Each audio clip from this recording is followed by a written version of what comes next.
Hello everyone and welcome back to my channel, or welcome to my channel if it's the first time you are joining. Thank you so much for being here today. My name is Hayley and I review fragrances. So in today's video, I thought it would be a fun idea to talk about alternatives to discontinued perfumes. And I am sure many of us have some discontinued perfumes that we cry about at night. Maybe we don't go that far, but I find it really disappointing when a brand discontinues something that I really love, whether it be a perfume or maybe something like a makeup item, a skincare item. So this is going to be a list of alternatives to some of my most disappointing yet favorite discontinued perfumes. Before I get started on the content though, I would love you to share some of the discontinued perfumes that you absolutely loved. Please share them down below because I want to continue this series on, and if I can find a really good alternative for you, I will include it in a next video. And another option is share your alternatives that you have found to discontinued fragrances. Anyway, I am rambling now. Let's jump into the video. Before we get started though, I would really appreciate it if you could subscribe to my channel. It really helps my channel out and I would love to have you as part of this amazing fragrance community. So with that out of the way, let's jump in to the first discontinued fragrance, and this one hurts. Okay, so I know so many people are disappointed about this fragrance being discontinued. Some of you still have a bottle in your collection.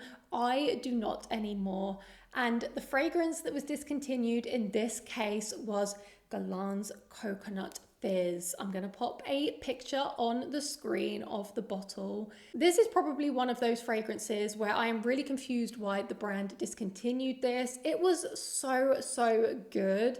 In essence, it was quite a watery coconut fragrance, but not sunscreen-like at all. It was more of a refreshing, uplifting coconut, and it is one of the best coconut fragrances out there in my opinion. So actually for this fragrance, I have 3 recommendations, and they are all somewhat close. None of them are exactly the same. But one of them, in my opinion, is almost better because the performance is better. So I'm going to share my 3 alternatives for this fragrance. First up is Aphrodite, and I believe this fragrance was actually somewhat inspired around Coconut Fizz. When I saw the video initially of this one being launched, I believe she said that she really loved Coconut Fizz and she wanted to bring it back with a bit of a twist. So this one does smell quite similar to Coconut Fizz. However, this one has better longevity and performance in my opinion, but it is also a little bit more fruity and almost a little bit more sweet, but it has the essence of Coconut Fizz. So if you really enjoyed Coconut Fizz, I would recommend trying out Aphrodite. She did such a fantastic job with this fragrance. If you do not know, I'm sure many of you do, but this is another YouTube reviewer's brand and such an incredible fragrance. And I feel like if you are into your kind of tropical coconut fragrances and you want something with a little bit more of a fruity twist that's also sweet and has slightly better performance than Coconut Fizz, then Aphrodite would be a good option. Now I'm going to move on to the next option, and I'm going to do this one quite quickly because this one is a little bit similar to Coconut Fizz, but not as similar as Aphrodite. So this is from Zara, and this is Blanc en Soleil. This one is almost like Coconut Fizz and Tom Ford's Soleil Blanc had a baby. This is a very light, refreshing, an uplifting coconut fragrance. I believe this cost me £12. It was definitely under £20, so great price point for 100 mls. It doesn't have great longevity, but for the price point, that's okay. If you're looking for quite a simple coconut fragrance, this one is definitely one to check out. And then the last recommendation is from Jean-Paul Gaultier, and they re-released this fragrance with a slightly different name. And this one is, what do they call it now? La Belle Paradise Garden. And I am absolutely obsessed with this fragrance at the moment. It's been quite hot here in the UK over the last week or so, and I have definitely been reaching for this one. It is still new to my collection, but I just really enjoy it. Again, it is similar to Coconut Fizz, but this one less so. So this has less coconut in it and more sweet florals. So it is a good alternative, but it's not a dupe, but it's in a similar type of category. The one that definitely smells the most similar is Aphrodite, but this one, La Belle Paradise Garden, is just so good. It's light, it's refreshing. You can wear this in the high heat. It's got a coconut vibe about it, but it's also got those sweet florals. It's very watery, and I just think this is such a fantastic fragrance. Would highly recommend getting it if you like that type of scent profile. So I would love to know if you have found any amazing alternatives to Coconut Fizz. Please do let me know down in the comments. I would love for Guerlain to bring this fragrance back, but it has been discontinued for quite some time now, so I can't see that happening. However, it was such a good fragrance, and it really makes me sad that it's been discontinued, but it is what it is, I guess. Next up is Mugler Aura. Now, there are definitely websites where you can still pick this up, but it is a discontinued fragrance now. And I feel like this is quite a polarizing fragrance. You're either going to love this one or you're going to hate it. And it does have quite a unique DNA. I personally love it. I think it's a fantastic fragrance. In essence, it's a woody vanilla with a green touch. It also has rhubarb in there. There's florals throughout. And it's just quite a unique scent profile. And I really love this one. And I have found a good alternative to this that is at a relatively good price point too. And the alternative I found for Aura is Gisada Women. Now, what I will say is this is a little bit soft around the edges. It doesn't have quite that polarizing feel that Aura has, but they are very similar in scent profile. This one has that sweet floral vibe about it. It's a little bit woody. It's got that vanilla in the base. You've got this really juicy apricot note up top, which I just really love. This, like I said, is almost a more mass appealing version of Aura, but it does give off similar vibes to me. Has very similar longevity and sillage, so that's great too. And actually it's at a similar price point. So if you really love Aura and you're looking for an alternative, then I would definitely check out this fragrance. I love that this one is a little bit more fruity and it has that sweetness in it. And like I say, it doesn't have that jarring impact that some Mugler fragrances has. So this is somewhat more likable, I guess is the way to describe it. But I do think it's a great alternative if you're looking for something to fill the gap for Mugler Aura. Okay, this next fragrance makes me so sad still up until this day. It was my first kind of luxury niche fragrance. My mum purchased this for me. Maybe 16 years ago. We went to a trip into London. We went to Harrods and I fell in love with this fragrance and she bought it for me as a present. And I think the bottle is absolutely stunning. Now, I have tried to repurchase this a number of times on eBay and you have to be really careful because the last one I got, the fragrance had gone bad and it's been discontinued for quite some time now. So I think I've just given up hope of finding a good bottle of this that has not turned bad. But I have found a somewhat close fragrance to it. It's hard for me to compare because I haven't smelt the original El de Lolita Lempicka for quite some time now. But the first time I did smell this alternative, it gave me those vibes and it made me really happy. I haven't actually told you what El de Lolita Lempicka smells like. From memory, it was a spicy vanilla fragrance with some citruses in there. It was super unique at the time when I had tried it. Bear in mind, it was like quite a while ago and I just fell in love. So my recommendation for a similar fragrance is Musc Ravageur by Frederic Malle. Now, what I will say is this one is a lot more heavier on the musk, but the opening to me is so similar.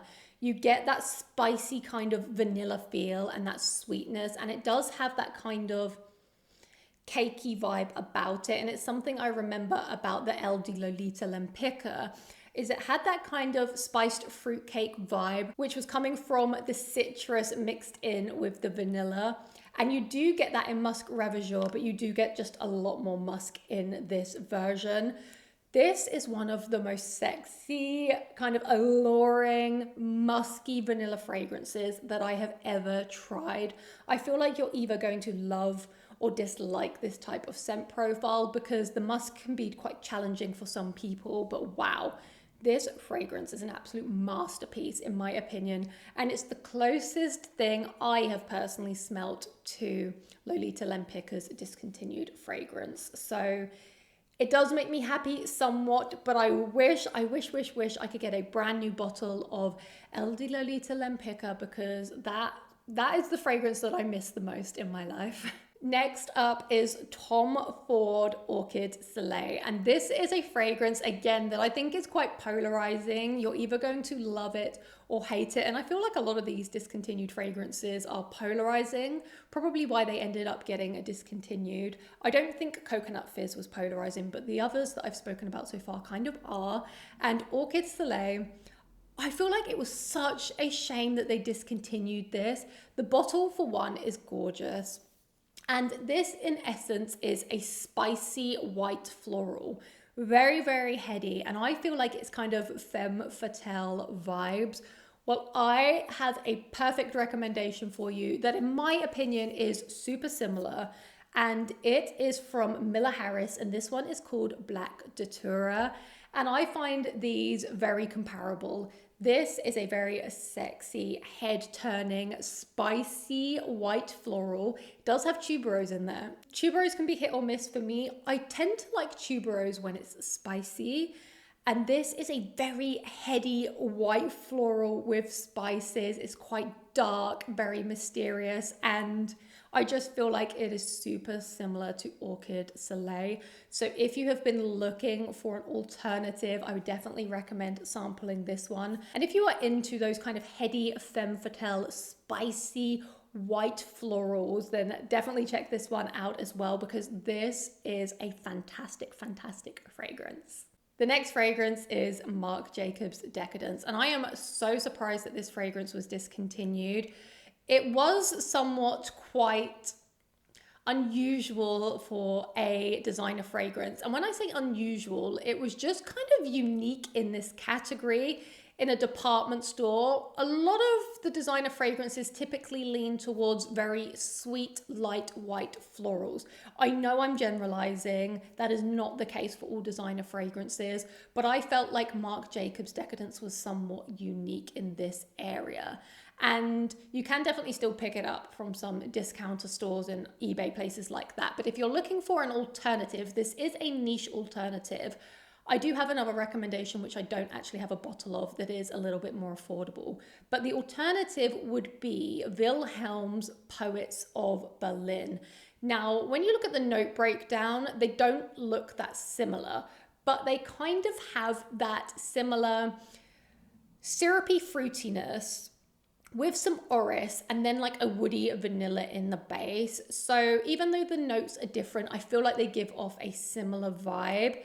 Instead of the plum that you get in Marc Jacobs Decadence, you have more of a blueberry type of note in Poets of Berlin, which kind of gives it an earthiness. Poets of Berlin has this bamboo note, which gives it a green touch. And then you've got that kind of woody vanilla base. Now, Marc Jacobs Decadence, I don't believe they had vanilla listed, but I truly find these fragrances very similar. Now, I know Poets of Berlin is more expensive than Decadence, so it's not necessarily the best alternative, but you can buy smaller bottles like this one here. But a more affordable option is from Floral Street. And I don't have a bottle of this one because I feel like it's very similar to Poets of Berlin as well. So I didn't need both, but it's a great alternative. So if you're looking for a more affordable option to the discontinued fragrance, Marc Jacobs Decadence, then I would recommend Wild Orchid by Floral Street. It is somewhat more affordable than Poets of Berlin. I prefer Poets of Berlin because it just has a slightly more unique touch, but they are very similar. So I feel like most people, when you're wearing it on, you wouldn't really notice the differences unless you're really trying to look for them. But Wild Orchid is such a fantastic alternative. Again, it is somewhat similar to Marc Jacobs Decadence too. I find Poets of Berlin a little bit more similar. I don't know why. I think that the fruity note is a little bit more prominent in Poets of Berlin over Wild Orchid, but it is a great alternative option. So those are all of the fragrances that I wanted to go over in today's video. I know I only went over 5 discontinued fragrances, but I thought I would make this into a series. Like I said in the beginning of this video, I would love to know some of your favorite discontinued fragrances. I will hunt for some good alternatives, but I would also love to hear your alternatives too. But thank you so much for joining me today. It's been a pleasure as always. Hope to see you in a future video to come. Thank you so much and goodbye.